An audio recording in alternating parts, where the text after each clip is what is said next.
Je sais que le Seigneur va faire quelque chose parmi nous aujourd'hui. Alléluia.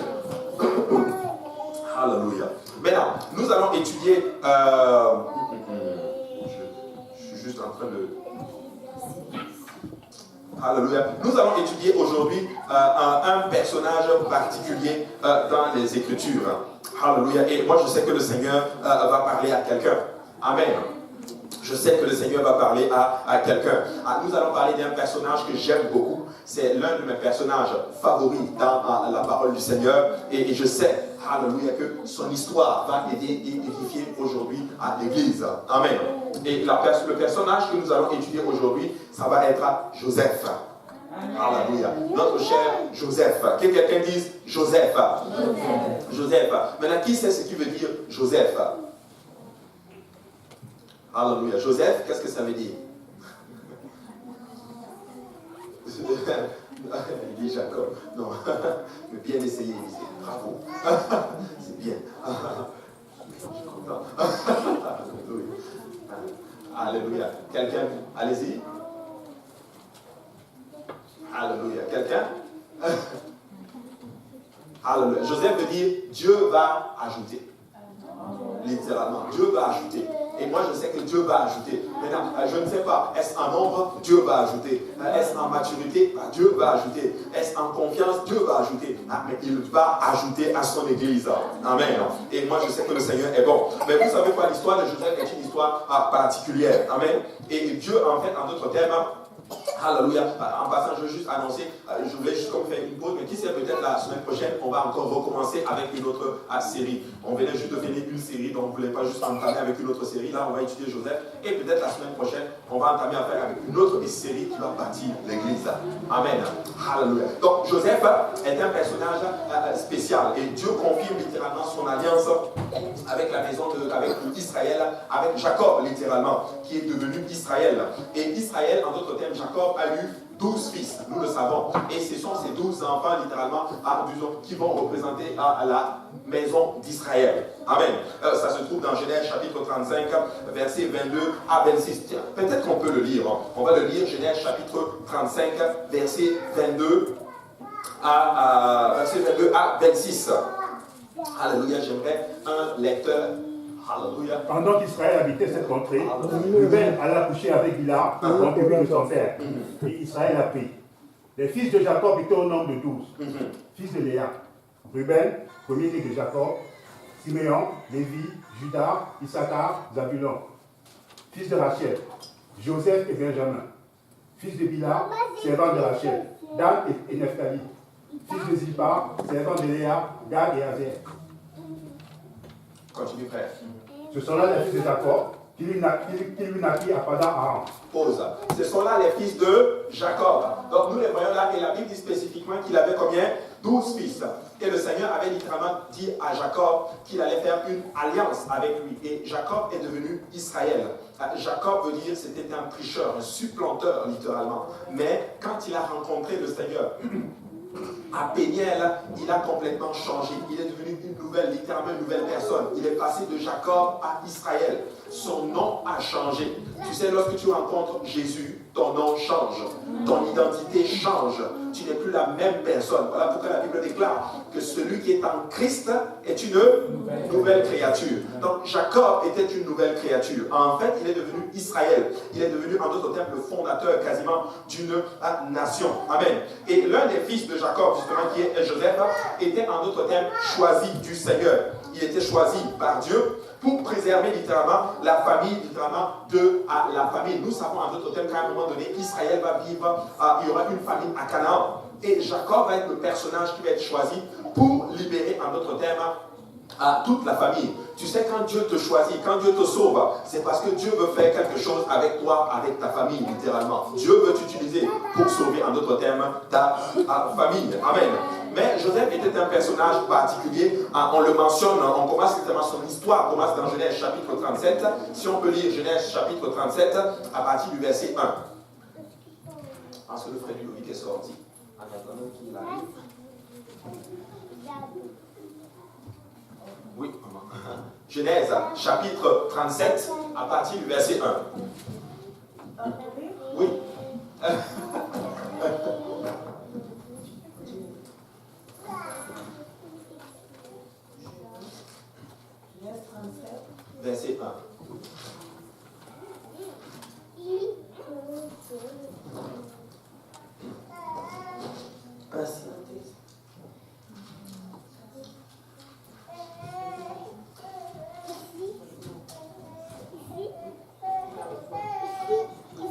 Jacob demeura dans le pays de Canaan, où avait séjourné son père.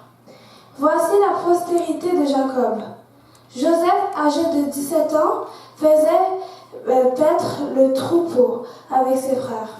Cet enfant était auprès des fils de Bila et des fils de Zilpa, femme de son père. Pause. Merci beaucoup, Sœur Lucas. Maintenant, qu'est-ce qui se passe ici? On commence à présenter Joseph dans l'histoire, littéralement. Et j'aime beaucoup comment on le présente. La Bible dit spécifiquement qu'il avait 17 ans. Et à 17 ans, il faisait déjà paître le troupeau de son père. Donc, c'était un jeune garçon. Mais on le voit littéralement en train de travailler. En fait, nous pouvons voir à travers ce passage que Joseph n'était pas un paresseux. Il travaillait, il faisait quelque chose. Il faisait paître le troupeau littéralement de son père. Et moi, j'ai remarqué quelque chose dans les Écritures, que beaucoup de personnes qui faisaient paître le troupeau de leur père étaient loin et choisis de Dieu. Amen. David faisait paître le troupeau de son père quand on est allé le chercher. Joseph est en train de paître littéralement le troupeau de son père. Et nous allons voir littéralement comment Dieu va étendre la main sur lui. Amen. Et la Bible dit spécifiquement qu'il avait une particularité, c'est qu'il rapportait à son père tout ce que ses frères faisaient. Et beaucoup d'entre vous, je suis convaincu que vous avez fait ça. Si vous avez des frères ou des sœurs, des aînés, moi je l'ai fait. Et je peux vous assurer une chose, ça n'aide pas. Tu te fais littéralement des ennemis. Littéralement. Mais la Bible dit quelque chose de particulier dans Genèse chapitre 37. La Bible dit ceci, que à Israël, donc Jacob aimait Joseph plus que tous ses autres fils parce qu'il l'avait eu dans sa vieillesse. Donc Jacob avait une préférence. Il aimait plus Joseph que les autres. Et ça ne doit pas être plaisant en d'autres termes pour les autres de savoir que papa aime les autres plus que vous. Et cela, ça a créé dans d'autres termes de la jalousie, littéralement auprès de ses autres frères. Parents, écoutez-moi. Peut-être que ça peut arriver que tu es peut-être un faible pour quelqu'un, mais il ne faut pas, pour un de tes enfants, mais il ne faut pas le montrer aux autres enfants, parce que ça peut créer littéralement des tensions, littéralement, entre les enfants. Et la Bible enseigne littéralement que les frères de Joseph ont commencé à le jalouser.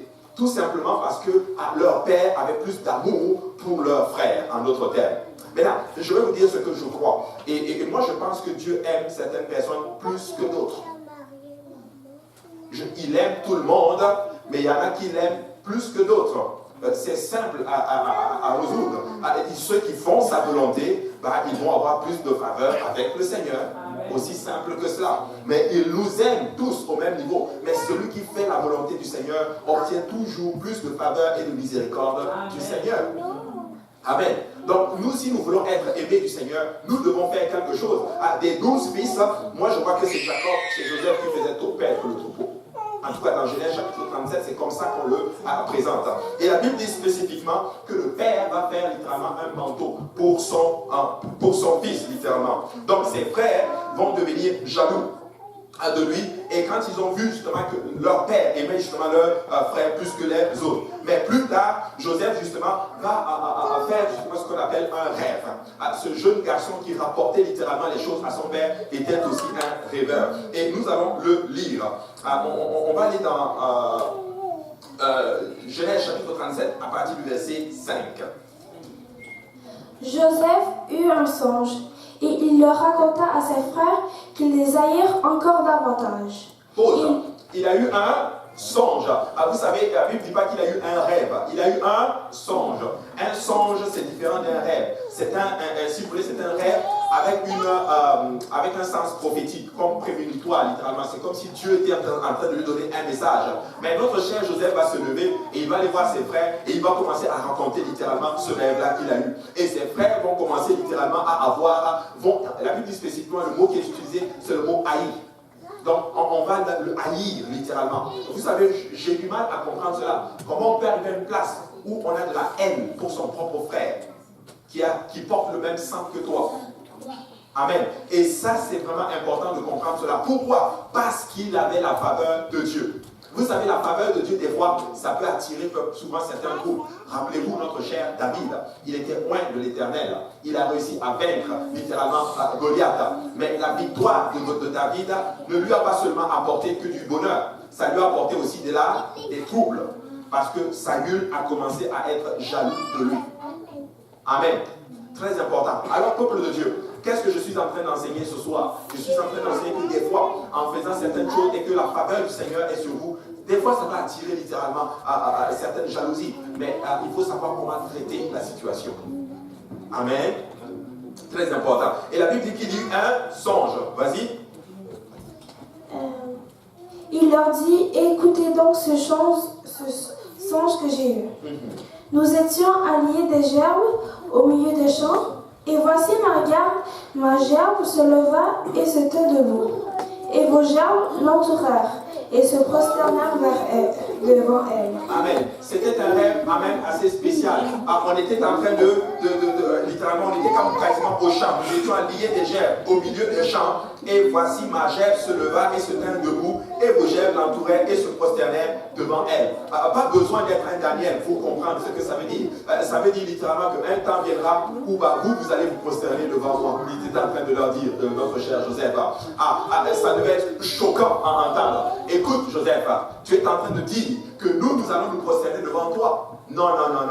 Oublie ça. Nous n'allons jamais nous prosterner devant toi. Et nous sommes ici dans une culture juive où l'aîné a beaucoup où les plus jeunes doivent donner plus de respect aux aînés. Ce n'est pas le plus jeune, ce n'est pas du don les aînés qui se prosternent devant le plus jeune, mais c'est le sens contraire. Mais le rêve était en train de dire qu'un temps viendra où il va avoir il va avoir de l'autorité, en d'autres termes, sur lui. Mais notre cher David, notre cher Joseph, ne savait pas gérer les révélations, en d'autres termes, du Seigneur. Vous savez, Dieu peut te donner une révélation, mais il faut savoir comment gérer la révélation. Ce n'est pas parce que Dieu te dit des choses que tu dois le dire à tout le monde. Amen. Des fois, Dieu va te dire certaines choses, tu dois le garder pour toi, tu dois le prier pour toi. Peut-être que tu peux en parler, mais il faut en parler à qui de droit. Et tu sais, des fois, quand Dieu te dit certaines choses, tu n'as pas besoin de dire cela au journal de Montréal. Il y a certaines personnes, hallelujah, quand Dieu leur dit quelque chose, tu peux être sûr que l'heure qui suit, tout le monde est au courant. Hallelujah. Mais peuple de Dieu, nous ne devons pas être comme cela. Il faut être capable, littéralement, de gérer les révélations, en d'autres termes, du Seigneur. Tu sais, c'est arrivé même à une place. Il y a certaines choses, si je veux que telle personne le sait, je sais à qui le dire. Amen. Non, c'est vrai. Amen. Mais nous ne devons pas arriver à cette place-là. Il faut être capable de gérer souvent certaines choses, littéralement. Quand Dieu te donne une révélation, ça ne veut pas dire qu'il faut se lever et aller le dire à tout le monde. En général, quand Dieu te donne une révélation, tu dois commencer d'abord à prier, littéralement, pour cette situation. Parce que quand Dieu te le révèle, c'est parce que tu es un potentiel, littéralement, pour gérer la situation, littéralement. Amen. Dieu va te révéler quelque chose sur un frère ou sur une sœur. Peut-être qu'il faut déjà commencer à prier. Et quand tu commences à prier, peut-être que Dieu va te dire, ok, bon, va en parler à son pasteur, tiens. Amen. Ou parle à un ancien, par exemple. Mais il ne faut pas parler à tout le monde. Alléluia. Parce que ça devient, on détruit littéralement la révélation. Et ça attire des problèmes. Et notre cher Joseph n'a pas su gérer en d'autres termes la révélation. Maintenant, je me suis toujours posé cette question quand j'étudiais ce passage, quand j'ai plusieurs fois enseigné ce passage, mais je me suis souvent posé cette question. Mais mon cher Joseph, tu sais que tes frères te détestent. Pourquoi tu vas leur dire, littéralement, que tu as eu un songe et que tu as vu leur gerbe se prosterner devant toi? Et je suis convaincu qu'ils savaient que ça allait leur faire mal. Maintenant, voici comment je le comprends. Soit il leur dit, ok, vous ne m'aimez pas, mais voici ce que Dieu m'a montré. Amen. Ou bien peut-être qu'il était en train de dire, un jour viendra, je serai peut-être quelqu'un d'important, on va se réjouir ensemble. Je ne sais pas. Mais une chose est sûre, si tu sais que quelqu'un ne t'aime pas, pourquoi tu vas lui dire ce que Dieu t'a dit? Tu es juste en train de créer des problèmes, tout simplement. Tu es en train de causer la personne littéralement à tomber. Et il est allé voir ses frères et il leur a raconté littéralement son rêve. Mais la Bible déclare que le Seigneur ne s'arrête pas là. Il va avoir un deuxième songe. Et nous allons le lire à partir du verset 9. Ils eurent encore un autre songe et il le raconta à ses frères. Il dit, j'ai eu encore un songe. Et voici le soleil, la lune et 11 étoiles se prosternèrent devant moi. Il dit qu'il va maintenant y voir un deuxième songe. Là, le songe est beaucoup plus explicite. Et vous savez, quand Dieu donne deux fois une chose, c'est que la chose est vraiment arrêtée. Il voit la lune, il voit le soleil et il voit 11 étoiles. Tu sais, tu n'as même pas besoin d'être Daniel pour comprendre ça. Il était en train de dire, papa, maman, et comme par hasard, il y avait 11 mètres. Vous allez me prosterner devant moi. Et la Bible dit spécifiquement qu'il est allé le dire littéralement, il le raconta à son père et à ses frères. Son demanda et lui dit, que signifie ce songe que tu as eu? Faut-il que nous venions à moi et ta mère et tes frères nous prosterner en terre devant toi? Ses frères eurent encore de l'envie contre lui. En d'autres termes, c'est comme s'il a ajouté de l'huile dans le feu. Amen. Il a augmenté, il a aggravé littéralement son cas. Mais peut-être qu'il était jeune, ça veut dire, il ne savait pas littéralement comment gérer ces choses-là. Mais écoute, il y a certaines choses, comme je dis, c'est vraiment, vraiment important. Il y a certaines révélations, il faut le garder pour toi. Garde-le pour toi. Pas obligé de dire littéralement à tout le monde. Ses frères l'ont haï davantage. Mais là, un jour, littéralement, ses frères, littéralement, étaient au champ et son père va l'envoyer. Va voir si les frères vont bien. Va voir tes frères. Ok, papa, j'obéis littéralement. Et quand Joseph, justement, a été envoyé par son frère pour aller voir ses frères, ils virent là, justement, ses frères, notamment, on vit là une opportunité, en d'autres termes, de tuer Joseph. De se débarrasser, en d'autres termes, de Joseph. Maintenant, écoutez-moi, peuple de Dieu. Tu sais, le problème n'était pas Joseph. Le problème, c'était ses rêves. Le problème, c'était ses songes. Tu sais, la pire des choses que tu peux faire à quelqu'un, c'est tuer son rêve.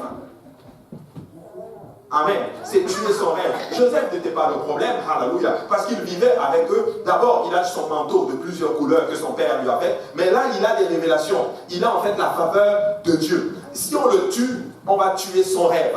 Mais écoute, je ne sais pas quel est le rêve, ou du moins le songe que vous avez, mais laissez-moi vous dire que si le Seigneur vous donne quelque chose, accroche-toi à cette chose-là. Amen. Hallelujah. Accroche-toi à cette chose-là. Ses frères ont dit, on va se débarrasser de lui.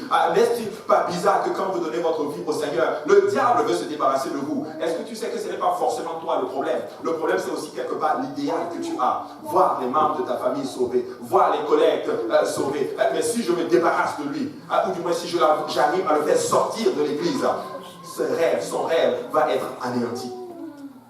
Le problème n'était pas seulement Joseph, le problème était son rêve. Et écoutez, nous avons un rêve, hallelujah, celle de voir le Seigneur faire de grandes choses parmi nous. Amen. Et ça, c'est très, très, très important. Maintenant, après l'avoir mis justement, ils vont eux faire un plan justement de le tuer. Ce qu'ils vont faire, c'est qu'ils vont le prendre littéralement et ils vont le mettre dans une fosse. Moi, je n'ai jamais compris cela. Comment des frères du même sang, vous allez compléter pour tuer votre frère littéralement? Je n'ai jamais compris cela. Vous savez, ces mêmes esprits, des fois, commencent à travailler, même souvent, ça peut arriver même dans la maison du Seigneur, littéralement. Quelqu'un peut avoir la faveur du Seigneur dans sa vie, mais d'autres vont commencer à jalouser la personne. Ils vont tout faire même pour boycotter la personne. Ça, ce n'est pas un bon esprit. Amen. Si Dieu bénit ton frère ou ta soeur, réjouis-toi avec la personne. Hallelujah. Pourquoi? Parce que tu ne sais pas par où, littéralement, ça peut passer pour avoir ta propre bénédiction. Alléluia. Si Dieu bénit mon frère et ma soeur, c'est moi qui suis béni. Alléluia. Écoute, moi je crois littéralement que certains d'entre vous, Dieu va tellement vous bénir. Alléluia. Que vous allez arriver à une place, vous allez dire à la bénédiction, stop, c'est bon comme ça. La bénédiction va te dire, écoute, moi j'ai reçu l'ordre de te suivre. Alléluia. Et si vous êtes béni, devinez qui est béni? Je suis béni aussi.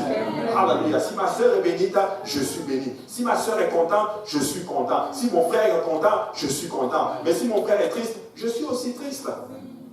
Alléluia. Amen. Et ça, c'est vraiment important. Et ses frères n'avaient pas assez de maturité pour comprendre cela. Mais après l'avoir mis dans une fosse, ils vont le vendre littéralement à des marchands, des Madianites, justement, pour 20 pièces d'argent. Ils vont vendre leur propre frère pour 20 pièces d'argent. Voilà pourquoi la Bible dit que Joseph est un type de notre Seigneur Jésus-Christ. Comme Jésus-Christ a été vendu par ses propres frères, littéralement, Joseph lui aussi est vendu par ses propres frères. Alléluia. Écoute, il ne faut pas arriver à une place, littéralement, où nous nous vendons les uns les autres. Je vais vous dire ce que je crois, jusqu'à ce que vous me montrez le contraire. Moi, je ne vais jamais prendre position, littéralement, contre un enfant de Dieu face à un enfant du monde. Amen. Même si mon frère a tort ou a raison, moi, je vais toujours te défendre. Yes. Alléluia, amen. On va déléguer le linge sale ensemble, en famille. Mais laissez-moi vous dire que nous devons nous protéger les uns les autres. Tu dois protéger ton frère et ta soeur. Alléluia. Tu dois prier pour ton frère et ta soeur. À l'extérieur, vous devez vous protéger littéralement. Amen. Amen. Très, très, très important. Il a été vendu. Mais jusqu'à date, je regarde l'histoire de notre cher Joseph. Je vois en d'autres termes une particularité, un caractère qu'il a. Il ne se plaint pas. On ne voit nulle part où il bronche. Alléluia. Il ne bronche pas, il est juste là. On le vend, on est là, comme il est semblable à une brebis muette qu'on est en train d'amener à la boucherie, littéralement. Il est un type de son Seigneur Jésus-Christ. Alléluia. Et là, les Madianites, justement, vont l'amener en d'autres termes en Égypte. Et ils vont le vendre à un certain Potiphar, qui était justement l'un des officiers de Pharaon et justement un des capitaines de sa garde rapprochée, littéralement. Donc, il se retrouve en Égypte.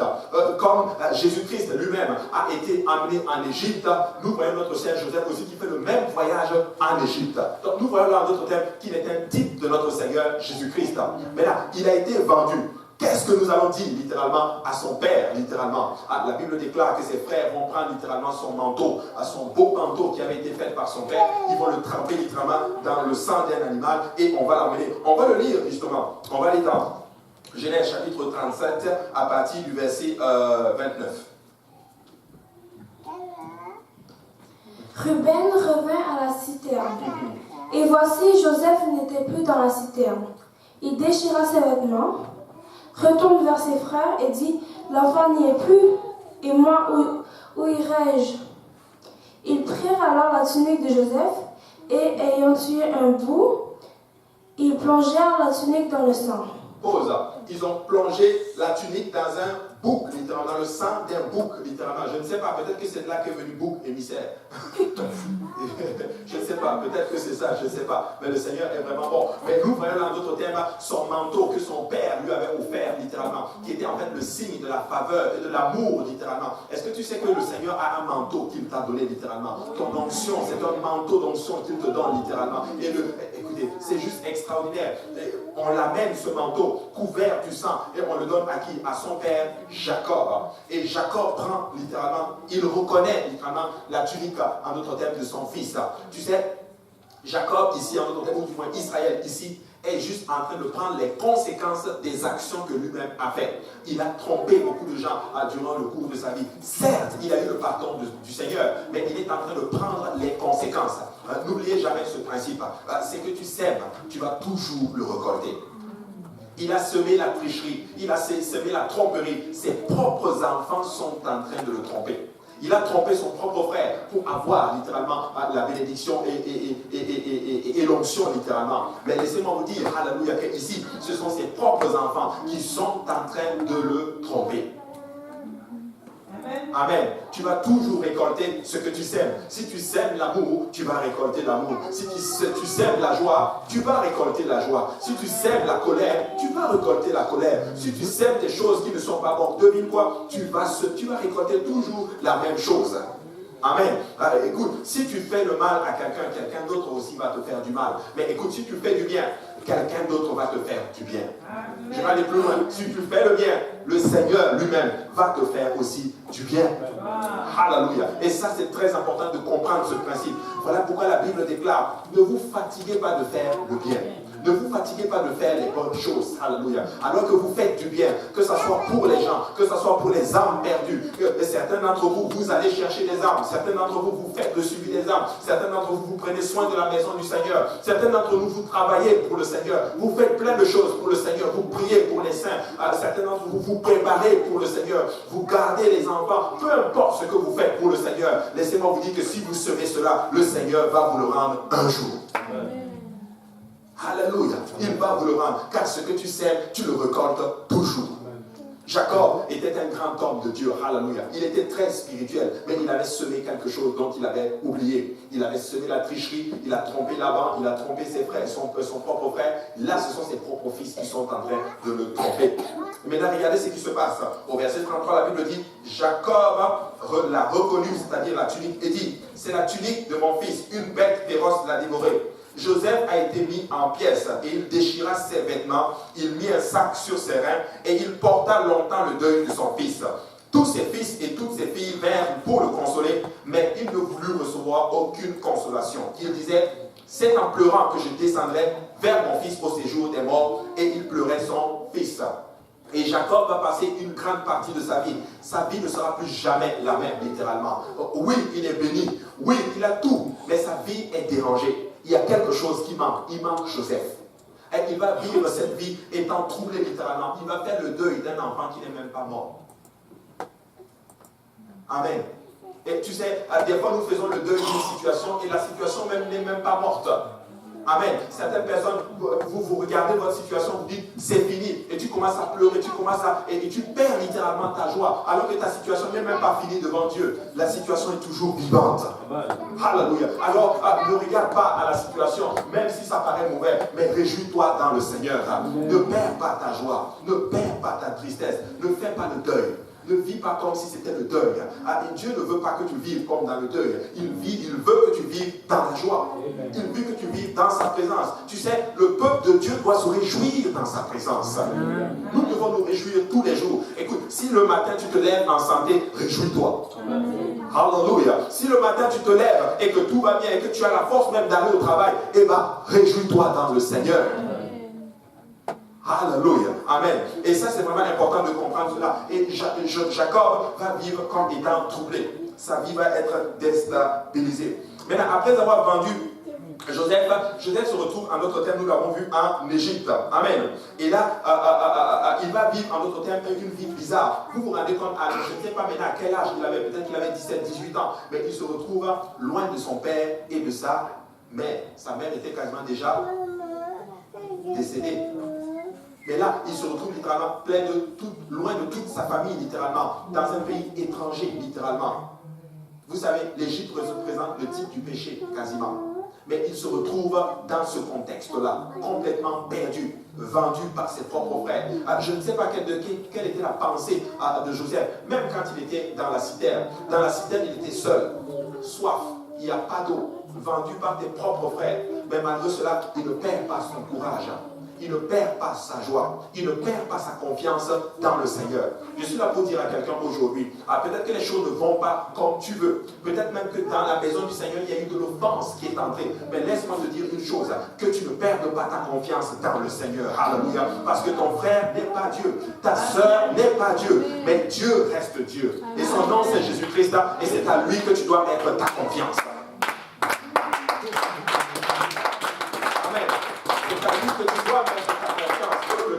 Nous ne devons pas mettre notre confiance. Oui, je comprends, nous sommes des êtres humains. Nous nous faisons des fois confiance. Mais des fois, la déception va entrer. Des fois, l'offense va entrer. Et je vais vous dire pourquoi. Parce que nous sommes des êtres humains.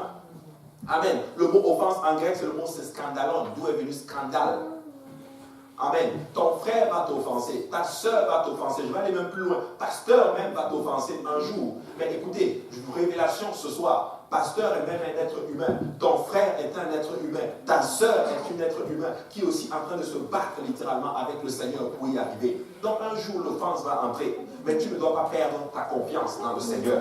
Tu ne dois pas arriver à une place littéralement où à cause de cela, tu te refroidis dans ta marche avec le Seigneur. Plus encore, quand ça arrive, ça veut dire que le Seigneur te fait confiance. Tu dois dépasser cela.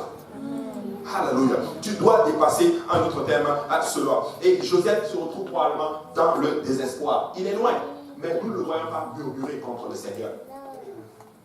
Nous le voyons en d'autres termes, je ne sais pas, peut-être qu'il chantait un cantique au Seigneur tous les jours. Peut-être qu'il dansait pour le Seigneur. Mais je sais une chose, Joseph n'a pas oublié d'où il vient. Il sait en qui il a cru. Écoutez, vous savez, tu dois arriver à une place et tu sais en qui tu as cru. Je n'ai pas cru en Allah, ni en Bouddha, mais ma confiance est dans le Seigneur Jésus. C'est le Dieu Tout-Puissant. C'est le maître des temps et des circonstances. C'est le Dieu qui ne faillit jamais. Écoute, il est le Dieu d'Abraham. Et j'aime beaucoup cette chanson. Moi, je ne sais pas en qui tu as cru, mais moi, j'ai choisi le Dieu d'Abraham. Je ne sais pas quel Dieu tu as choisi, mais nous avons choisi le Dieu d'Abraham. Il est le Dieu fidèle et il est le Dieu qui ne change pas. Alléluia. Écoute, s'il t'a promis une chose, tu peux être sûr d'une chose, c'est qu'il va l'accomplir. Alléluia. Il est fidèle, notre Seigneur. Et son nom, c'est Jésus-Christ. Amen. Joseph, justement, était un homme de Dieu. Il était consensueux, justement. Et il a fait de son mieux, littéralement, pour servir Potiphar, alors qu'il se retrouve, en notre terme, dans sa maison. La Bible dit spécifiquement, on va le lire, Genèse chapitre 39, verset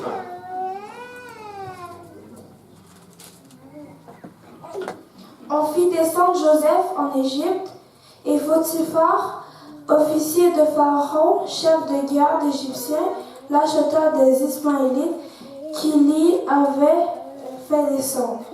Amen. Verset 2. L'Éternel fut avec lui et la prospérité l'accompagna. Pause.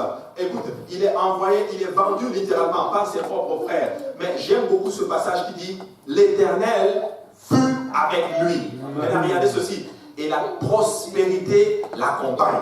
Écoute, oui, Joseph a quitté son père et sa mère, hallelujah, mais c'est que et sa famille, c'est que ses frères avaient oublié. Ses frères pensaient que la prospérité de Joseph venait littéralement de son père. Quand il a quitté son père, la prospérité l'a aussi suivi. Amen. Pourquoi? Parce que Jéhovah l'a suivi. L'Éternel, Yahweh, était avec lui. Écoute, moi je n'ai même pas besoin que les choses. Moi je veux juste que Yahweh soit avec moi. Que Jésus-Christ soit avec moi. Et la prospérité va t'accompagner. Alléluia. C'est tout ce qui compte. Alléluia. Écoute, la prospérité fut avec lui. Écoute, un enfant de Dieu ne doit pas courir derrière littéralement la prospérité et les bénédictions. C'est ça que ça nous accompagne. Quand tu vis pour le Seigneur, il va permettre à la bénédiction et à la prospérité de t'accompagner. La prospérité, c'est qui devient, ça veut dire que tu es prospère. Regarde, tout ce que tu fais réussit. Regardez ce que la Bible dit. La Bible dit justement au verset 3, son maître vit que l'Éternel était avec lui et que l'Éternel faisait prospérer entre ses mains tout ce qu'il entreprenait. Donc tout ce qu'il faisait, lui, réussissait. Maintenant, je vais vous montrer quelque chose. Quelqu'un ouvre Josué, verset 1. Josué, verset 1. Et vous allez voir quelque chose de particulier que le Seigneur dit. Et vous allez après la mort de Moïse, serviteur de l'Éternel, l'Éternel dit à Josué, fils de Nun, serviteur de Moïse, Moïse, mon serviteur, est mort. Maintenant, lève-toi, passe ce Jourdain, toi et tout ce peuple, pour entrer dans le pays que je donne aux enfants d'Israël. Okay. Oui.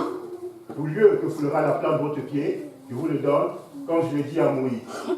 Vous aurez pour territoire, depuis le désert et le Liban, jusqu'au grand fleuve, le fleuve de l'Euphrate, tout le pays des Éthiopiens, et jusqu'à la grande mer vers le soleil qui sort. Nul ne tiendra devant toi tant que tu vivras. Je serai avec toi comme j'étais avec Moïse. Je ne te laisserai point, je ne t'abandonnerai point. Fortifie-toi et prends courage, car c'est toi qui mettras ce peuple en possession du pays que j'ai juré à leur père de leur donner. Fortifie-toi seulement et aie bon courage, en agissant fidèlement selon la loi que Moïse, mon serviteur, t'a prescrit. Ne t'en détourne ni à droite ni à gauche, afin de réussir dans tout ce que tu entreprendras. Pause. Ne t'en détourne ni à gauche ni à droite, afin de réussir dans tout ce que tu entreprendras. Ça, c'est la loi que le Seigneur est en train. C'est le conseil qu'il donne à son serviteur Josué. Mais la Bible dit que l'Éternel était avec Joseph. Comme il a dit à Josué, je serai avec toi littéralement. Écoute, moi je crois d'une chose, c'est que Joseph, il méditait la parole pour ne pas s'en détourner ni à gauche ni à droite. Voilà pourquoi tout ce qu'il entreprenait lui réussissait. Alléluia. Écoute, si tu médites la parole du Seigneur, alléluia, pour ne pas t'en détourner ni à gauche, ni à droite, tout ce que tu entreprends réussira. Alléluia. Écoute, et regardez ce qu'il dit au verset 8, au verset 7, fortifie-toi seulement et aie bon courage. Il n'est pas en train de dire que le peuple te fortifie. Il n'est pas en train de dire demande aux anciens de te fortifier. Toi, fortifie-toi. Et aie bon courage. Écoute, je suis là pour dire à quelqu'un aujourd'hui, c'est le temps que tu te fortifies toi-même. Alléluia. N'attends pas que le pasteur t'appelle pour que tu te sentes bien. N'attends pas que tel frère t'appelle pour que tu te sentes bien. N'attends pas que telle soeur t'appelle pour que tu te sentes bien. Tu sais, des fois ça ne va pas. Des fois tu dois juste te lever et parler à toi-même. Et parler à ton âme et te dire littéralement, écoute mon âme, pourquoi tu t'abats? Je veux que tu espères en l'éternel. Alléluia. Je veux que tu mettes ta confiance dans l'éternel. Tu dois te fortifier toi-même. Écoute, celui qui se fortifie lui-même devient excessivement fort et puissant dans le Seigneur. Regardez ce qu'il dit. Mon serviteur, t'en détourne ni à droite ni à gauche, afin de réussir dans tout ce que tu entreprendras. Que l'Éternel, que ce livre de la loi ne s'éloigne point de ta bouche. Médite-le jour et nuit pour agir fidèlement ce qui est écrit. Regardez, car c'est alors que tu auras du succès. Dans quoi? Dans tes entreprises. La Bible déclare littéralement que quand tu médites fidèlement cette parole, tu auras du succès dans tes entreprises. Écoutez, moi je suis convaincu que notre sœur Joseph, dans Genèse chapitre 39, quand la Bible dit que l'Éternel est avec lui et que tout ce qu'il touchait réussissait, il méditait la parole du Seigneur. Est-ce qu'il y avait la Bible comme nous l'avions? Non, il n'avait pas comme nous l'avons. Nous sommes même plus avantagés que lui. Mais probablement qu'il pensait à tous ces enseignements que son père lui était en train de... Toutes les études bibliques que son père lui avait faites, il avait gardé cela en lui. Oh, alléluia. Il méditait la parole du Seigneur. Je suis convaincu que des fois il s'asseyait et il pensait à l'Éternel. Il prenait du temps littéralement pour prier, pour chercher la face du Seigneur. Oui, je suis loin. Oui, je n'ai plus personne à côté de moi. Mais je vais faire tout mon possible pour ne pas me détourner de la loi de mon Seigneur. Oh, alléluia. Écoute mon frère, ma soeur, alléluia. Même si tu es loin, même si tu pars en voyage et qu'il n'y a plus, alléluia, l'église de l'Est, J.P.Niel avec toi, alléluia. Laisse-moi te dire que tu dois méditer la parole du Seigneur pour ne pas t'en détourner à gauche ni à droite. Tu dois avoir un hôtel portable. Tu dois voyager avec ton hôtel. Écoute, qui veut réussir dans tout ce qu'il entreprend? Alors médite la parole du Seigneur. Médite-la, agis fidèlement en ce qui concerne la parole du Seigneur. Ne t'en détourne ni à gauche et Dieu va te faire prospérer. Tout ce que tu vas toucher sera béni. Tout ce que tu touches sera béni. Alléluia, extraordinaire. Et là, notre cher Joseph, il trouve grâce aux yeux littéralement de Potiphar. Potiphar va tout lui confier. Et j'aime beaucoup l'attitude de notre cher Potiphar. Il est très intelligent. Il voit que Dieu est avec lui. Je vais lui donner toutes mes affaires. Parce que moi, je veux que mes affaires prospèrent. Écoutez, peuple de Dieu, je veux vous dire quelque chose de particulier. Et ça, c'est un secret que je vais vous donner pour réussir. Tu sais, quand quelqu'un fait bien quelque chose, laisse-lui faire la chose. Amen. Amen. Des fois, nous sommes gênés d'aller voir telle personne. C'est de l'orgueil, littéralement. Non, je ne peux pas le voir, mais il fait mieux la chose que toi. Amen. Laisse-lui le faire. Pourquoi? Parce que tu sais que l'onction est avec lui. Dieu va faire prospérer la chose. Et c'est très, très, très important. Dieu m'a montré cela littéralement. Dieu m'a dit, il ne faut pas arriver à une place littéralement où sous le coup de l'orgueil, je veux tout faire. Pour que tout le monde sache. Écoute, il y a certaines choses que je ne peux pas faire. Je bénis le Seigneur je bénis le Seigneur pour nos gens qui chantent. Moi, je ne sais pas chanter. Je bénis le Seigneur pour ceux qui font la caméra. Écoutez, j'aurais tellement voulu faire ce que pasteur Yannick fait. Mais écoutez, lui là, il a trop de choses. Bénis soit le Seigneur. Alléluia. Je rends grâce au Seigneur et c'est bon qu'il le fasse parce qu'il le fait très bien. Et nous bénissons le Seigneur, nous nous réjouissons avec notre frère. Pas besoin d'être jaloux. Alléluia. Alléluia. C'est juste ça. Tel cuisine bien. Moi, je rends grâce à Dieu. Des fois, je veux cuisiner. Mais si je cuisine, vous n'allez pas manger. Amen. Je ne sais pas faire ces choses. Ça devient de la blague. Amen. Il y a un peu d'humour. Mais c'est juste pour vous faire réaliser un autre thème. Tu sais quoi? Quand elle fait une chose, confie la chose. Pas besoin d'être jaloux. Amen. Très, très, très important. Il lui a confié littéralement les choses de sa maison.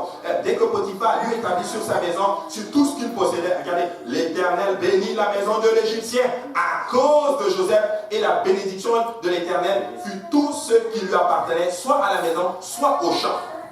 Écoute, à cause de Joseph, la maison de Potiphar était bénie. Alors moi je suis convaincu que les autres Égyptiens, quand ils venaient, mais c'est quoi ton secret, mon cher Potiphar? Potiphar disait probablement, oh bah non, laisse, c'est juste que bon, alléluia, le Seigneur est bon. Mais probablement qu'il ne disait pas, j'ai un petit là, alléluia. Lui, il cherche la face du Seigneur. Dieu est avec lui. Voilà pourquoi ma maison est bénite. Qu'est-ce que ça veut dire? Ça veut dire que quand la présence du Seigneur est chez toi, laisse-moi te dire que la bénédiction arrive. Écoute, si tu pries dans ta maison va être bénite.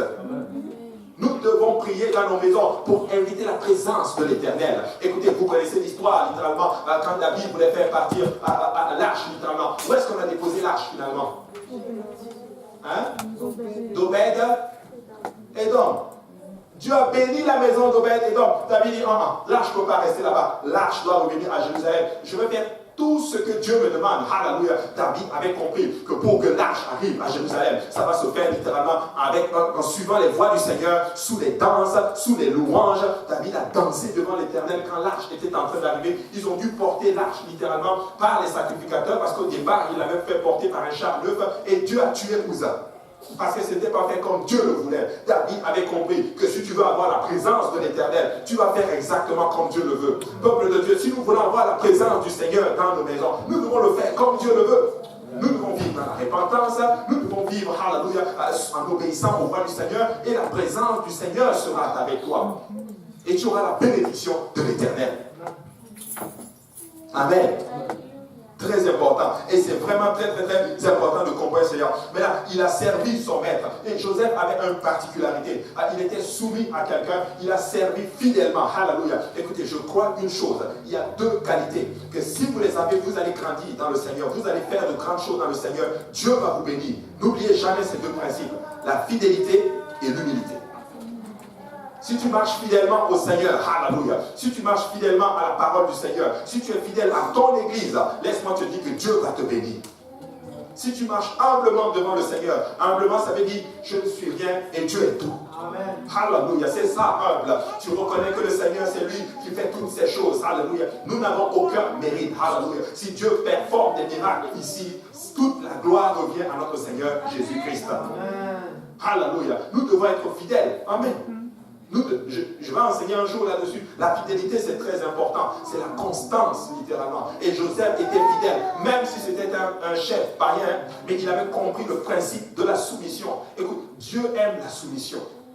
Dieu aime la soumission. Pasteur Abou, qu'est-ce que tu es en train de dire? Je suis en train de dire que si tu marches dans la soumission au Seigneur, il va te bénir. Alléluia. Il va te bénir. Je n'ai jamais vu quelqu'un d'orgueilleux, gonflé, être utilisé puissamment dans le Seigneur. Tu vas me dire, oh mais je connais tel. Il va monter mais il va tomber. Mais si nous marchons dans l'humilité, Dieu va faire de grandes choses. Alléluia. Écoute, plus même tu avances dans le Seigneur, plus nous devons descendre encore plus pour que Christ soit grand. Écoute, nous devons tous disparaître et que Christ seul doit paraître. Alléluia. Et ça, c'était la particularité de notre cher Joseph. Il a compris le principe. Il a marché dans la soumission. On lui disait, balai, il balaie. Fais ceci, il le fait. Il le faisait très bien. Écoute, même si c'est quelque chose que tu fais, même si on le voit, même si on ne le voit pas, fais-le très bien. C'est un principe, fais-le très bien. Alléluia. Alléluia. C'est un principe. Dans le monde même, ça fonctionne comme ça. Si tu travailles bien, tu as plus de faveur avec le patron. Et il te donne plus d'avancement.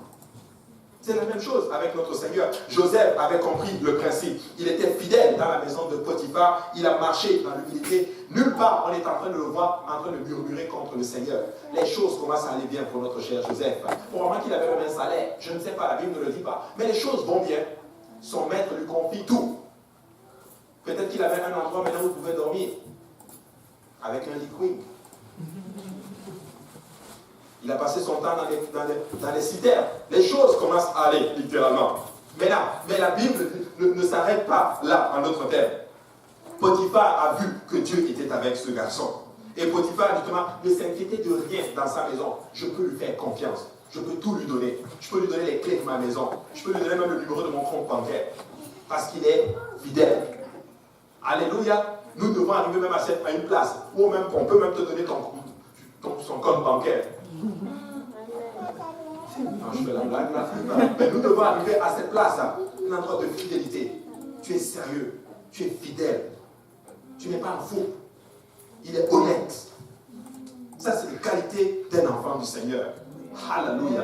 C'est ça les qualités d'un enfant du Seigneur. Et il avait tout ceci. Mais la vie de Joseph commençait à aller bien. Mais la Bible ne s'arrête pas là. Il y avait une chose aussi qui arrive. Vous savez, cependant, les épreuves de Joseph n'étaient pas encore finies. La femme de Potiphar devient justement, elle tombe amoureuse, littéralement, de lui, littéralement. On va le lire. On va aller dans Genèse, chapitre 39. Et on va lire en partie du verset 7. Ou plutôt, commencez, lis le verset 6. Il abandonna aux mains de Joseph tout ce qui lui appartenait, et il n'avait avec lui d'autre soin que celui de prendre sa nourriture. Or, Joseph était beau de taille et beau de figure. La Bible dit, apporte ce détail d'une façon spécifique, et j'aime beaucoup comme il apporte. Or, il était beau de taille et de figure. Pour montrer que littéralement, ça va lui créer des problèmes par la suite. Mais là, lis le verset 7. Après ces choses, il arriva que la femme de son maître porta les yeux sur Joseph et dit, couche avec moi. Il refusa et dit à la femme de son maître, voici, mon maître ne prend avec moi connaissance de rien dans la maison, et il a remis entre mes mains tout ce qui lui appartient. Il n'est pas plus grand que moi dans cette maison, et il ne m'a rien interdit, excepté toi, parce que tu es sa femme. Pause. Ici, nous voyons ici cette belle femme qui arrive. Elle dit Alléluia. Elle tombe amoureuse de ce jeune garçon. Écoutez, ce petit, il souffre dans sa vie. Je ne sais pas quel âge il avait en d'autres termes, ce Joseph. Vraiment, il devait être un peu plus dans son état adulte, littéralement. Elle dit, oh, ok, elle tombe le lit, couche avec moi. Et là, Joseph dit, non, je ne peux pas faire cela. Alléluia. Nous voyons là d'autres termes sont l'intégrité. Vous savez, c'est une qualité que nous devons aussi cultiver. L'intégrité. Tu ne changes pas. Alléluia. Écoute, je suis enfant de Dieu. Je reste un enfant de Dieu. Alléluia. Je crois que cette femme n'était pas moche. Et cette femme était une belle femme. Pourquoi? Parce que c'était un officier littéralement. Et ces hommes-là avaient littéralement de très belles épouses. Probablement qui étaient même beaucoup plus jeunes que lui, littéralement. Et le diable ne va jamais te tenter avec quelque chose qui n'est pas intéressant. Tu ne peux pas venir me tenter avec $5. Mais si tu arrives peut-être avec des 50 000, 60 000 $, ça commence à faire tourner justement dans la tête de la personne. Et je suis convaincu que cette femme a dû mettre ses affaires là. Elle a dû mettre son parfum, son plus beau parfum, mettre ses habits là qui montent un peu, alléluia. Et elle est venue littéralement dire à ce jeune homme, couche avec moi. Mais Joseph a dit, je ne peux pas faire ceci. Je suis fidèle à mon maître. Il m'a tout interdit, excepté toi. Mais Joseph va dire quelque chose qui frappe mon esprit. Regardez.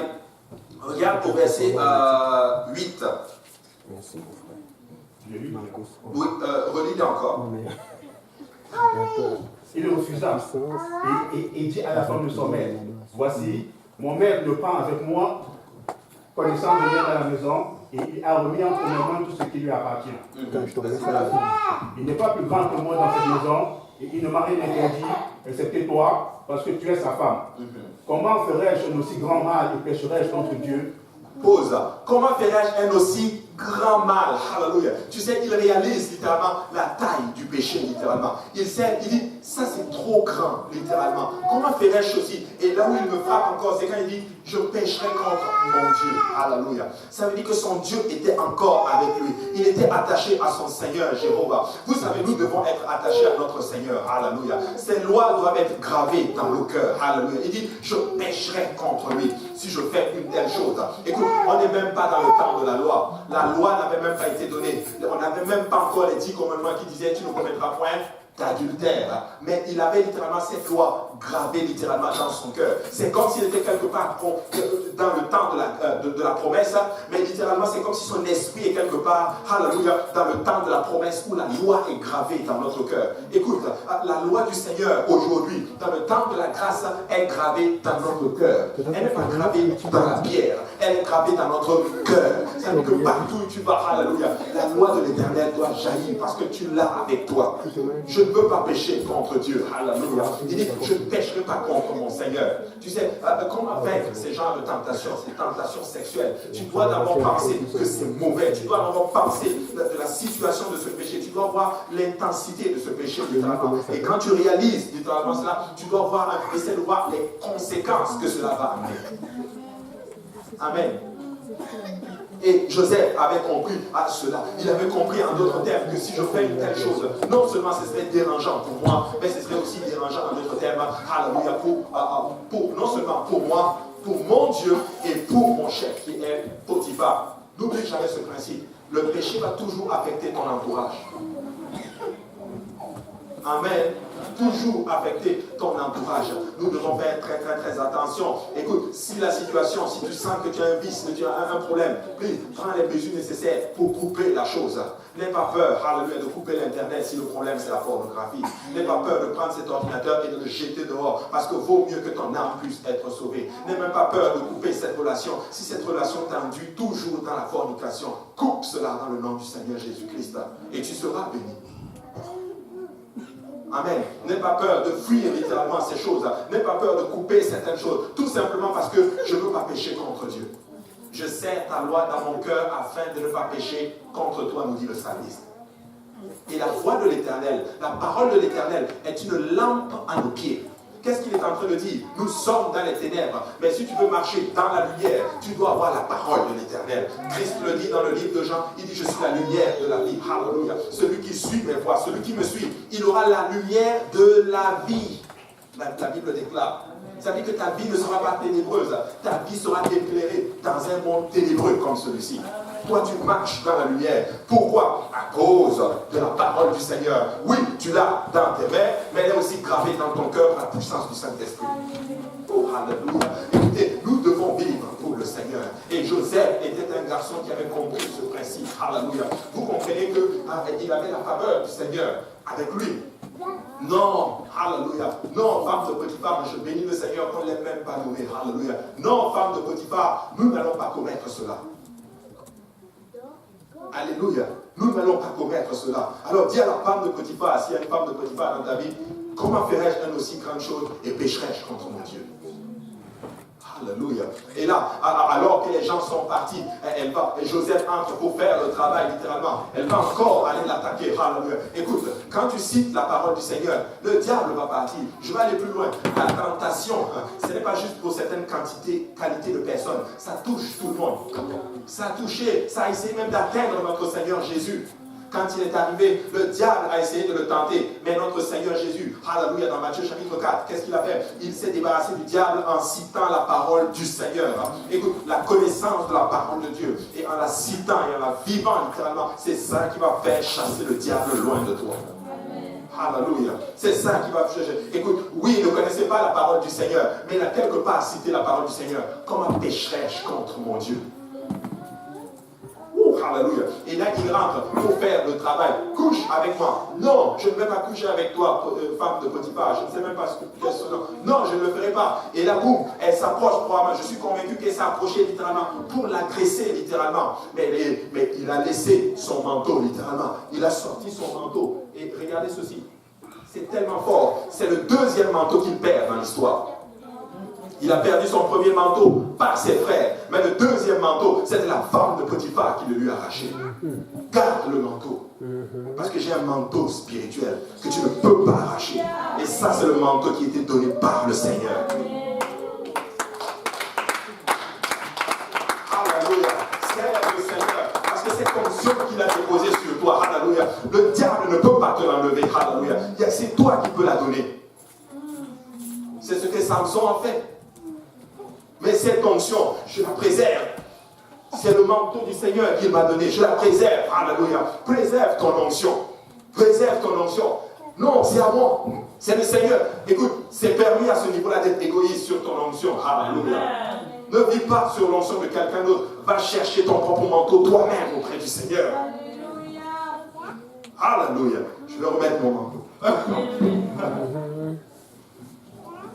C'est juste pour l'illustration. Et c'est très important de comprendre cela. Il a été tenté, et là le maître arrive littéralement, et elle tente littéralement. Elle va dire justement à son mari, chérie, cet hébreu, il a péché contre moi. Il a essayé, alléluia, de me violer. Okay. Et là, Joseph arrive. Et là, le maître est complètement choqué. Mais ce garçon est sérieux. Je lui ai tout confié. Il ne m'a jamais trompé. Il a été honnête tout le temps qu'il est chez moi. Depuis qu'il est dans ma maison est bénite. Mais pourquoi a-t-il fait une telle chose? Boum, allez me chercher Joseph. Et Joseph arrive.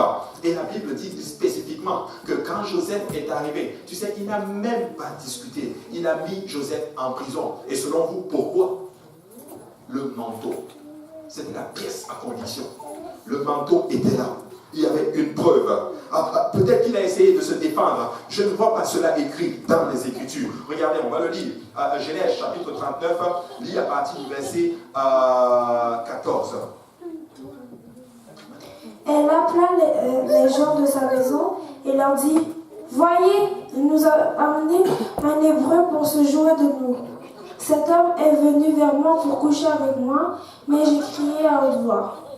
Et quand il a entendu que je levais la voix et que je criais, il a laissé son vêtement à côté de moi et s'est enfui dehors. » Amen. Et vas-y, continue. Et elle posa le vêtement de Joseph à côté d'elle jusqu'à ce que son maître rentrât à la maison. Alors, elle lui parla ainsi, « L'esclave hébreu que tu nous as emmené est venu vers moi pour se jouer de moi. Et comme j'ai élevé la voix et que j'ai crié, il a laissé son vêtement à côté de moi et s'est enfui dehors. » Verset 20. Après avoir entendu les paroles de sa femme qui lui disait, « Voilà ce que m'a fait ton esclave », le maître de Joseph fut enflammé de colère. Il prit Joseph et le mit dans la prison. il se retrouve en prison. Sa belle vie s'arrête là. Alléluia. Pourquoi? Accusé. Comme Christ a été accusé injustement, Joseph est aussi accusé injustement. Il est vraiment un type du Christ. Il se retrouve dans une prison. Vous savez, cette prison, ce n'est pas une prison comme les prisons du Québec ou celle, alléluia, de l'Amérique du Nord. Ce n'est pas une prison où tu manges 3 fois par jour. C'est une prison, une vraie prison. C'est une prison où quand tu y entres, tu peux être sûr d'une chose, tu ne sors plus. C'est une prison terrible. C'est une prison où il fait chaud. Pour moi qui n'avait même pas de toilette, c'était vraiment la galère. C'est là qu'il se retrouve. Mais j'aime le verset qui suit. Mais l'Éternel fut avec lui. Alléluia. Écoute, même dans les problèmes, Jésus est avec toi. Même dans la prison, il est avec nous. Et c'est ça qui compte. Et nous avons vu que l'une des plus fortes phrases qu'il déclare dans les Écritures, c'est plus « Je serai avec vous ». Qui peut me lire Matthieu chapitre 20? Pas me le lire, mais on va faire l'expérience. C'est quoi la dernière phrase du chapitre de Matthieu 28? Et observez-le à observer tout ce que je vous ai prescrit, et voici, je suis avec vous tous les jours jusqu'à la fin du monde. Et voici, je suis avec vous. Ça veut dire que même dans les problèmes, le Seigneur est avec toi. Peu importe le problème, il est avec toi. Problème de famille, il est avec toi. Problème d'insécurité, il est avec toi. Problème financier, il est avec toi. Problème de santé, il est avec toi. Problème spirituel, il est aussi avec nous. Peu importe le problème, il est avec nous. Écoute, avec Jésus dans mon bateau, je peux rire de la tempête. Peu importe la tempête qu'il y a dans ta vie, si Jésus-Christ est dans le bateau avec toi, tu peux être en sécurité. Écoute, ces apôtres étaient avec lui. La tempête a commencé, mais ils ont commencé à être dans le trouble. Et beaucoup d'enfants de Dieu sont comme ces apôtres-là. Ils sont dans le bateau. Le Seigneur est avec eux, mais ils commencent à regarder à la tempête. Mon frère, ma soeur, ne regarde pas à la tempête. Regarde à ton Seigneur Jésus-Christ et la paix du Christ sera sur toi. Il dit, je vous laisse ma paix. Non pas comme le monde le donne. Alléluia. La paix du Christ vaut plus que tout. Nous avons besoin de la paix du Seigneur. La paix ne veut pas dire absence de problème. La paix veut dire tranquillité même dans les problèmes. Nous allons bien. Tout va bien. Il y a le secousse, tout va bien car tout est sous le contrôle de Jésus. L'Éternel était avec notre cher Joseph. Il est dans cette prison. Et le chapitre 40 introduit en notre thème une autre facette de la vie de notre cher Joseph. Et on a bientôt... Alléluia. Au pire, je vais continuer et je terminerai la semaine prochaine. Alléluia. Mais notre cher Joseph est en prison. Et la Bible dit au verset, dans le chapitre 40, après ces choses. J'ai même juste envie de lire le verset 3 de Genèse chapitre 39. Regardez. Le chef de la prison ne prenait aucune connaissance de ce que Joseph avait en main parce que l'Éternel était avec lui. Et l'Éternel donnait de la réussite à ce qu'il faisait. Même dans la prison, il avait la faveur du chef de la prison. Écoute, peu importe les problèmes que tu aies, si tu marches pour le Seigneur, tu vas avoir sa faveur avec toi. Alléluia. Écoute, mais je ne sais pas pour vous, est-ce que vous savez ce que ça représente la faveur de Dieu? Ça veut dire que, écoute, quand Dieu approuve les voies d'un homme, il dispose même à sa faveur ses propres ennemis, ses ennemis. Alléluia. Tout ce qu'il faisait réussissait, même dans la prison. Il est devenu un prisonnier spécial. En fait, c'est un prisonnier, mais pas un prisonnier. Amen. Il a la faveur. La faveur est avec lui. Alléluia. Maintenant, au verset 40, chapitre 40, la Bible dit, il arrive que les chanceux, le parentier du roi, a offensé le roi et il se retrouve, en d'autres termes, prisonnier. Et, il était quand même béni, c'était un prisonnier politique. Il était avec même les gens importants. Le parentier et les chansons du roi se retrouvent, en d'autres termes, en prison. Et chacun devra avoir un songe. Et là, ils vont être abattus. Et là, notre cher Joseph approche vers eux. Mais comment allez-vous, les gars? Ils sont en prison, ils sont encore déprimés. Mais Joseph, littéralement, représentait le royaume de Dieu dans la prison. Parce qu'il apportait la joie, littéralement. C'est lui qui va voir les autres pour leur dire, mais comment allez-vous, les gars? Écoute, il est en prison, mais il est capable. Écoute, peu importe, même si ça ne va pas dans ta vie, n'aie pas peur quand tu vois une soeur ou un frère qui est abattu, déprimé à la maison. Comment tu vas, mon frère, ma soeur? Je veux prier avec toi. Je veux prendre soin de toi. Alléluia. Tu sais, des fois, nous regardons tellement à nos problèmes que nous oublions, nous devenons égoïstes spirituellement. spirituellement. Écoute, même si je suis dans des problèmes, Dieu m'a donné une onction pour quelqu'un. Je peux prier pour quelqu'un. J'ai prié à la maison avant de venir. Peut-être que Dieu m'a donné une grâce, une vertu pour quelqu'un. Je ne peux pas regarder à mes problèmes. Alléluia. Il ne regardait pas au fait que j'étais en prison. Les gars, comment ça va? Et chanson et pantier. On a fait un songe, mais nous ne comprenons pas cela. Pas de problème. C'est quoi votre songe? Qu'est-ce que votre songe? Racontez-moi votre songe. Et ils vont commencer à raconter son songe. La Bible dit, je l'ai ici noté. Il dit au verset, Genèse chapitre 40, il dit au verset 5, pendant la même nuit, les chansons et le pantier du roi qui était enfermé dans la prison eurent tous deux les songes, chacun le sien pouvant recevoir une explication distincte. Joseph étant venu le matin vers eux, les regarder, voici, ils étaient tristes. Amen. Maintenant, on va juste sauter, on va lire au verset 8.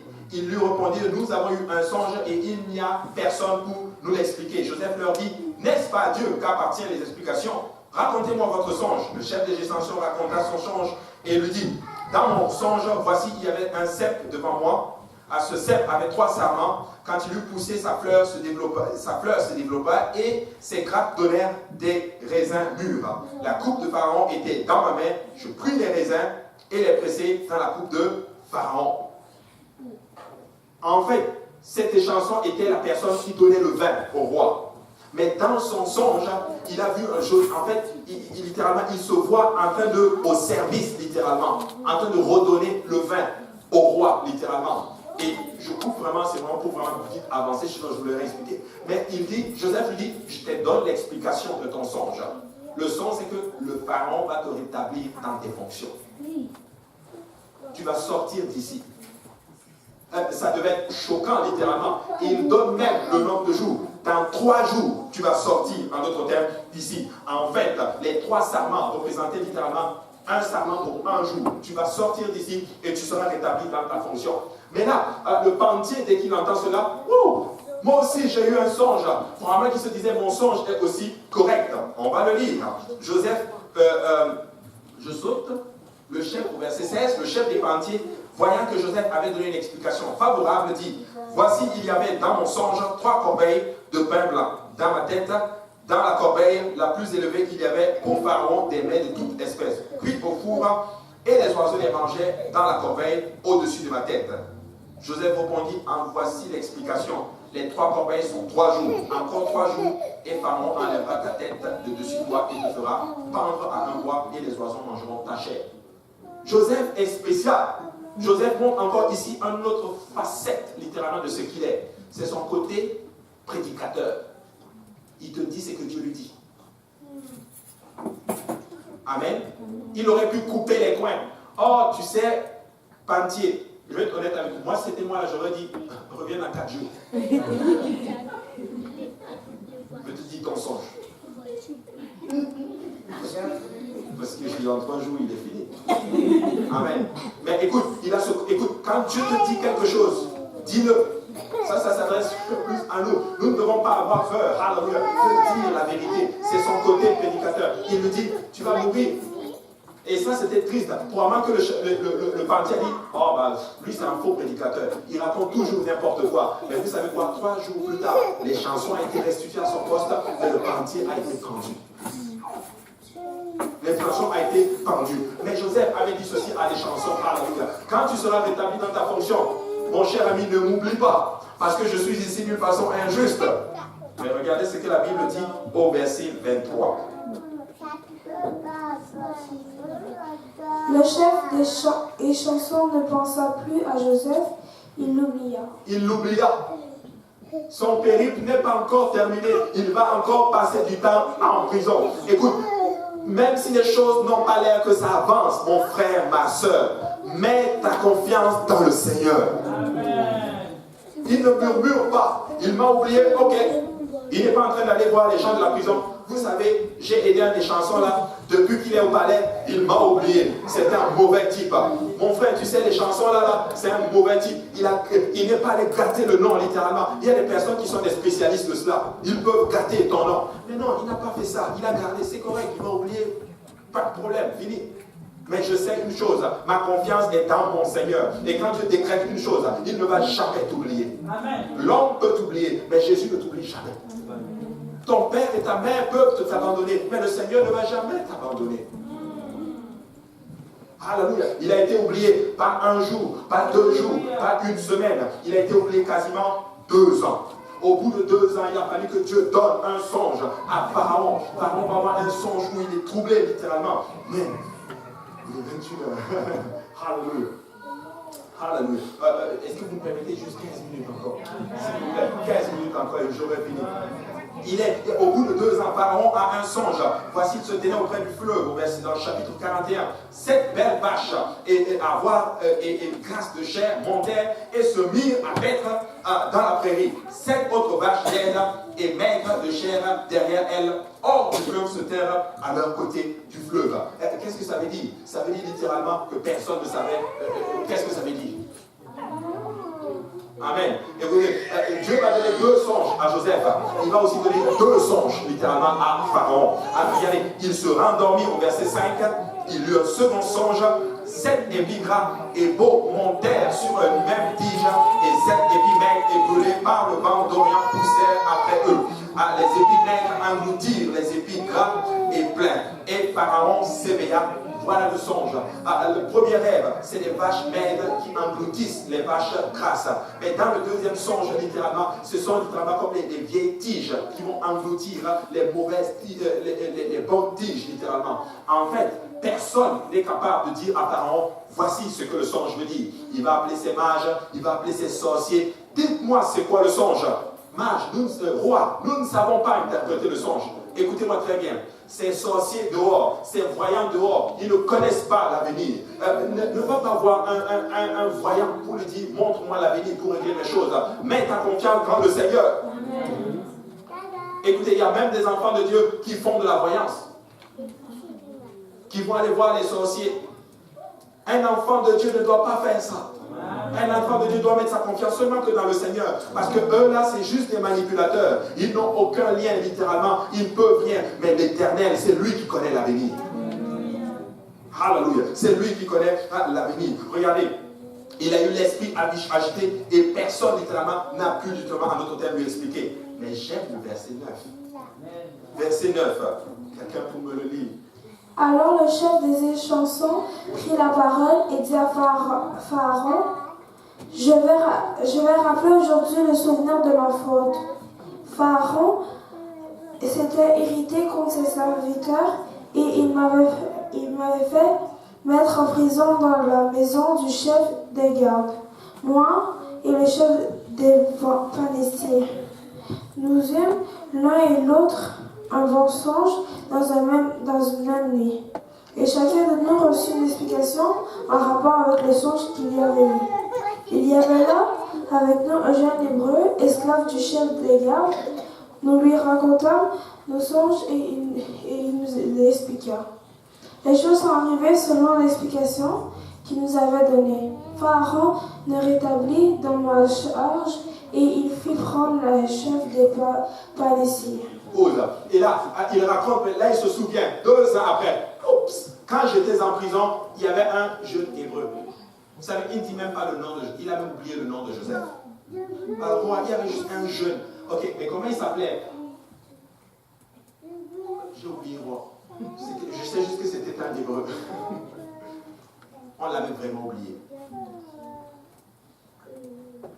Écoute, si un homme t'oublie, ne t'agite pas. Amen. Parce que Dieu, lui, ne va jamais t'oublier. Amen. Jamais, jamais, jamais.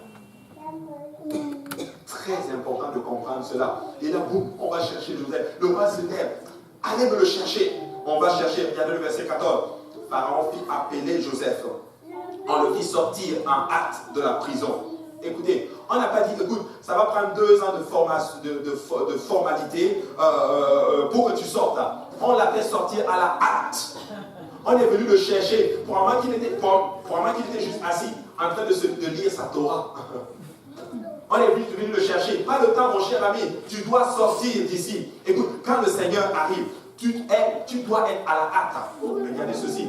quand les enfants d'Israël, quand ils ont sacrifié l'agneau pour sortir de l'Égypte, la Bible dit, vous aurez vos reins sains pour partir à la hâte. Écoute, quand le temps de sortir de ton désert arrive, pas le temps de désert, alléluia. Nous n'avons pas le temps d'attendre. Nous devons sortir à la hâte.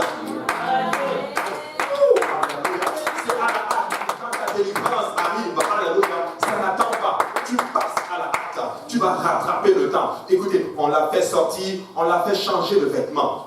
Il s'est rasé. Écoute, la Bible déclare, alléluia, que vous tous qui avez été baptisés en Christ, vous avez revêtu Christ. Vous avez changé de vêtements. On a enlevé les vieux lambeaux. Alléluia. Ça représentait sa vieille condition. Maintenant, alléluia, il doit se présenter devant le roi. Écoute, quand tu as été baptisé au nom de Jésus-Christ, tu as été saint. Alléluia. Tu as été vêtu de par Jésus-Christ. Tu te tiens devant le roi des rois. Écoute, tu ne peux pas te tenir devant le roi des rois avec les vieilles habits. Avec nos habits, avec nos vieux guéris. Non, le péché, littéralement. Voilà pourquoi quand nous venons à Christ, nous repentons et nous sommes baptisés au nom de Jésus-Christ. Nous sommes lavés. Je suis convaincu qu'on l'a lavé, tiens. Ils ne disent pas spécifiquement, mais je suis convaincu que pour lui donner de beaux vêtements, il a été lavé. Amen. Il a été rasé. Alléluia. Il s'est présenté devant le roi. Et il va expliquer au roi, roi, en fait, ce n'est pas moi qui vais interpréter ton rêve. Le Dieu du ciel, c'est lui qui va expliquer ton rêve. Nous voyons là encore une autre facette de notre Seigneur Joseph. Il est humble. Amen. Il donne à Dieu toute la gloire. Tu n'arrives pas à cette place où tu prends toute la gloire. Même si tu chantes, hallelujah, ne prends pas toute. Ne prends jamais la gloire. Que ta tête ne gonfle pas. Si tu fais les choses, même si tu enseignes, hallelujah, que ta tête ne gonfle pas. Toute la gloire appartient à Jésus. Amen. Toute la gloire appartient à Jésus. Et nous allons terminer avec cela. Regardez, Joseph va donner un autre thème. Il va donner l'explication. Voici l'explication. Alléluia. Vous connaissez l'explication, n'est-ce pas? On va le lire, tiens. On va le lire. On va aller dans Genèse chapitre 41. Et on va lire à partir du verset 27. Les 7 vaches décharnées et laides qui montaient derrière les premières sont cette année. Et les 7 épis vides brûlés par les vents d'Orient seront cette année de famine. Ainsi, comme je viens de le dire à Pharaon, Dieu a fait connaître à Pharaon ce qu'il va faire. Voici, il y aura 7 années de grande abondance dans toute l'Égypte, 7 années de famine viendront après elle. Et l'on oubliera toute cette... Pause. Qu'est-ce qu'il avait en train de dire? Dieu avait fait connaître à Pharaon ce qui va arriver dans le temps. Écoute, Dieu était en train de révéler à Pharaon, un roi païen, ce qui va arriver dans le futur. Les 7 vaches grasses, c'est 7 années d'abondance. Les 7 vaches maigres, c'est 7 années de 17, littéralement. En fait, l'Égypte va connaître 7 années d'abondance et 7 années de famine, littéralement. Et Joseph va donner littéralement la solution. J'avance parce que je sais que le temps est avancé. Il va donner la solution. Établir littéralement des gens honnêtes, des commissaires qui vont prendre 1/5 des récoltes et les mettre de côté. 1/5 des récoltes et les mettre de côté. Je me suis toujours posé la question sur le 1/5. Maintenant, ce que je vais vous dire, ne le prenez pas cash. Je peux vraiment me tromper. Amen. Mais je crois ici de tout mon cœur que si tu arrives à une place et que tu arrives à mettre 1/5 de côté de tes revenus, laisse-moi te dire que quand les moments de 17 arrivent, tu vas vaincre cela. Amen. Amen. Maintenant, regardez ce que... Je crois que c'est ce que c'est Dieu qui me l'a montré. Regardez. Nous, quand j'étais à l'école publique, on avait étudié un peu cela. Mais regarde. Si tu mets 1/10 de tes revenus, qui représente la dîme pour Dieu, et 1/10 à ne pas, ça fait combien? Non, ça fait 1/10 plus 1/10, ça fait, qui fait 1/5. Si tu donnes 1/10 à Dieu, et tu mets 1/10 de côté, je t'assure, quand les moments de 17 vont arriver, tu vas vaincre. Maintenant, est-ce que ça représente la dîme et l'épargne? Moi, je ne sais pas. Ça, c'est moi qui fais mon calcul un peu. Mais tu sais quoi? Donne ta dîme à Dieu. Mets aussi un peu de côté. Amen.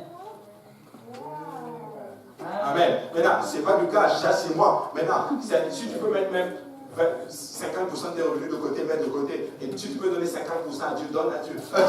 Tu vas encore vaincre 50 fois. Amen. Mais c'est juste pour dire que c'est un principe qu'il était en train de montrer ici. Alléluia. Écoute, si tu donnes à Dieu et que tu mets à côté, tu vas vaincre les moments de 17. Et là, j'aime beaucoup son attitude. Joseph n'est pas en train de dire, oh, bon roi, je vais prendre les rênes. Non, il dit, voici ce que tu dois faire. Amen. Il y a certaines personnes, ils veulent tout s'approprier. Non. Si Dieu te choisit, va te choisir. Maintenant, regardez ce qu'il dit au verset 37. Ces paroles plurent à Pharaon et à tous ses serviteurs, et Pharaon dit à ses hommes, trouverez-nous un homme comme celui-ci, ayant en lui l'Esprit de Dieu. Et Pharaon dit à Joseph, puisque Dieu t'a fait connaître toutes ces choses, il n'y a personne qui soit aussi intelligent et aussi sage que toi. Je t'établis sur ma maison et sur tout mon peuple, et tout mon peuple obéira à tes ordres.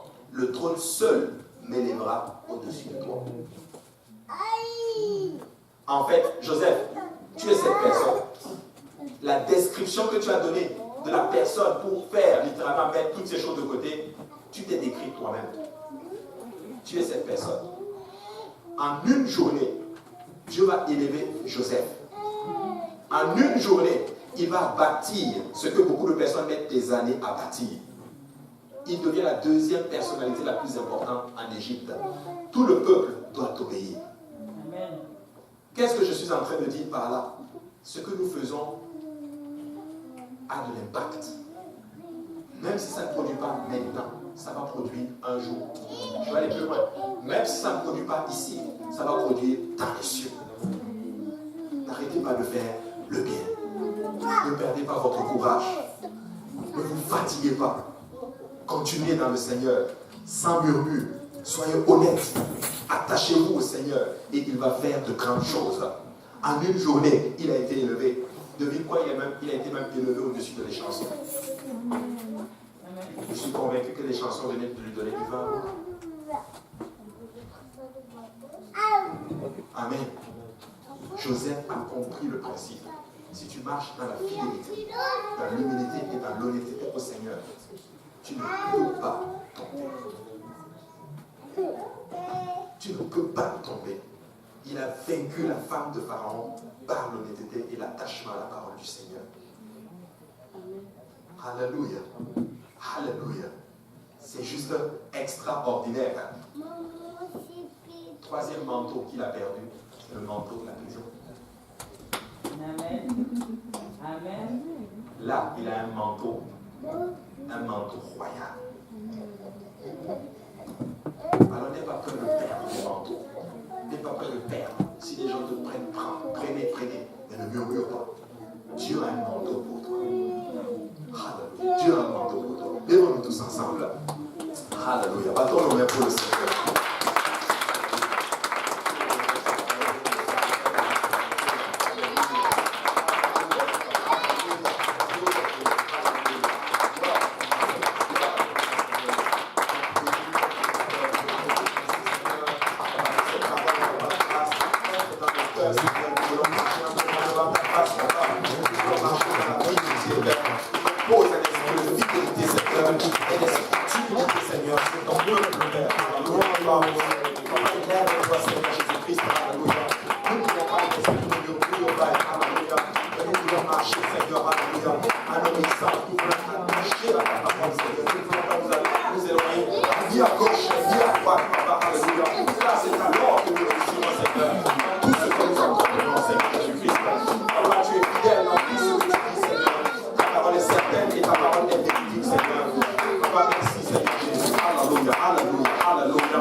Seigneur.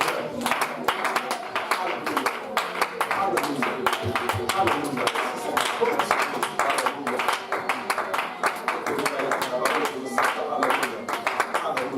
Alors Dieu va ajouter à son peuple. Dieu va ajouter plus de conscience à son peuple. Dieu va ajouter beaucoup de maturité. Dieu va te donner beaucoup plus. Dieu va ajouter. Alléluia. Dieu va ajouter. Alléluia. Alléluia. C'est votre voisin. Dieu va ajouter. Dieu va ajouter. Amen.